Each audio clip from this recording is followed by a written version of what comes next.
શ્રી હનુમાન પુરાણ પુષ્પ 42।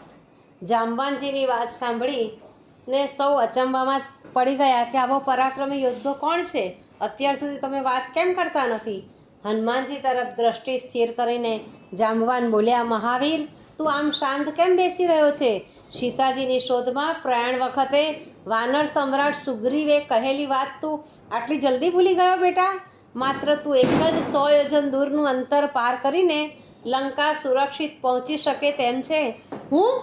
ચમકીને હનુમાનજી બોલ્યા, 100 યોજન લાંબી છલાંગ મારાથી કઈ રીતે મારી શકાશે? હનુમાનજીની વાણીમાં વિવશતા હતી। જાંબવાનજી બોલ્યા, બેટા, તારો વેગ તો પવન સાથે સ્પર્ધા કરે તેવો છે। તું પવનપુત્ર છે, 100 યોજનની છલાંગની વાત ક્યાં કરે છે? તું સાવ નાનો હતો ને ત્યારે ફળ સમજી છલાંગ મારી સૂર્યદેવ સમક્ષ પહોંચી ગયો। ગગનમાં સૂર્યદેવની સન્મુખ રહી પાછળ ગતિ કરતાં કરતાં તે એમની પાસે વિદ્યાભ્યાસ કર્યો હતો। લંકા પહોંચવું એ તો તારે માટે ડાબા હાથના ખેલ જેવું સરળ કામ છે। લંકાપતિ રાવણના 10 મસ્તક તોડવાની તારી ભુજામાં શક્તિ છે। મેઘનાદ, કુંભકર્ણ અને બીજા રાક્ષસ યોદ્ધાઓને તો ચાંચડની માફક ચપટીમાં ચોળી નાખવાનું તારામાં સામર્થ્ય છે। તારા માટે કોઈ જ કામ અશક્ય નથી। મહાબલી ભગવાનના કાર્ય માટે તો તારો અવતાર થયો છે રુદ્રદેવ। પ્રયાણ વેળાએ સુગ્રીવે હનુમાનજીને કરેલી વાત મહામુનિના શ્રાપને લીધે બિલકુલ ભૂલાઈ ગઈ હતી। કાચબાના બધા અંગો જ્યારે સંકોચાઈ જાય છે ત્યારે ઢાલ જેવી તેની પીઠ નીચે એ ગુપ્ત રહે છે।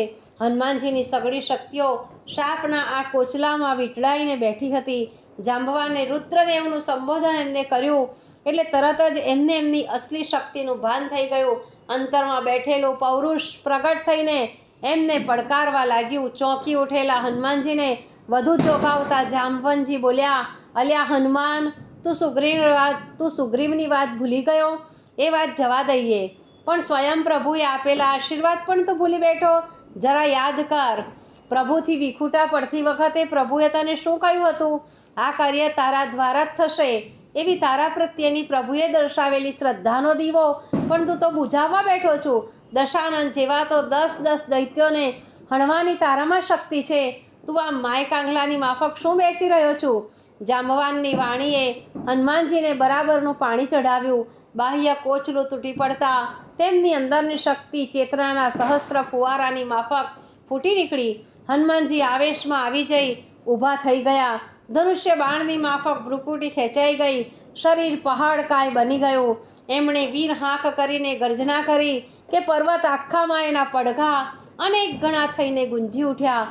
ધરતી કંપી ઉઠી, દિશાઓ ધ્રુજી ઉઠી, દિક્પાલો ભયભીત બની ગયા।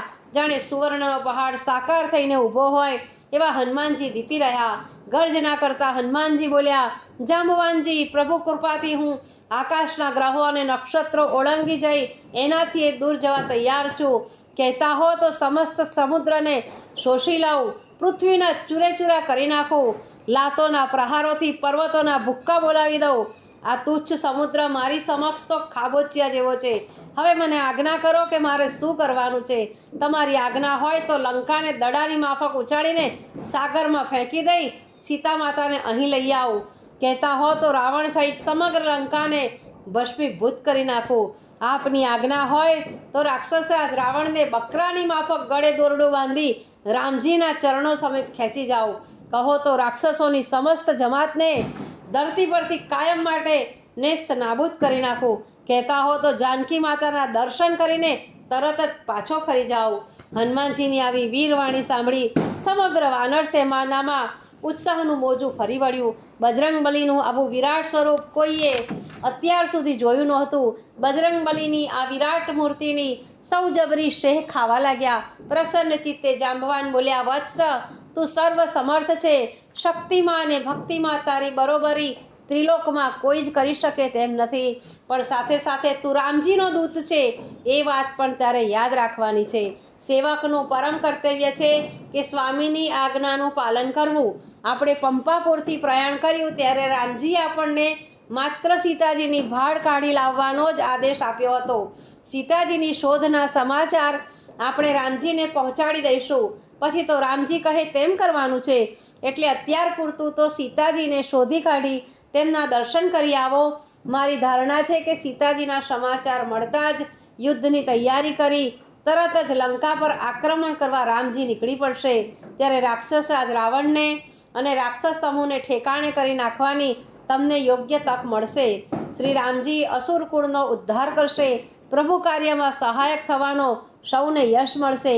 અમે સૌ વરસાદની માફક તમારી પ્રતીક્ષા કરી રહ્યા છીએ. તમે જાનકી માતાના સમાચાર લઈને પાછા ફરશો ત્યારે અમારા ખોડિયામાં પ્રાણ આવશે.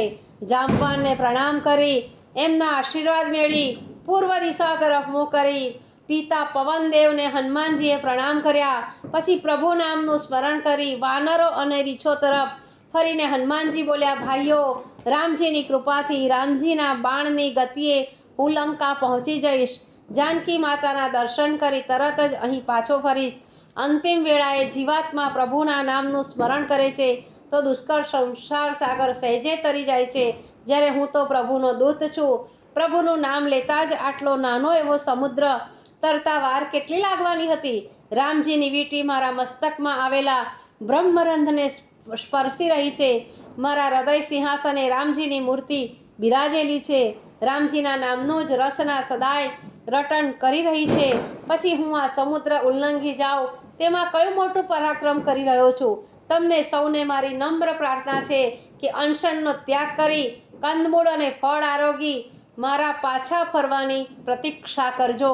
આટલું બોલી હનુમાનજીએ પોતાનો જમણો પગ જોરથી એ પહાડી ધરતી પર દબાવ્યો અને દક્ષિણ દિશામાં લાંબી છલાંગ ભરી એમનું સમગ્ર શરીર હવામાં ઉછાળ્યું.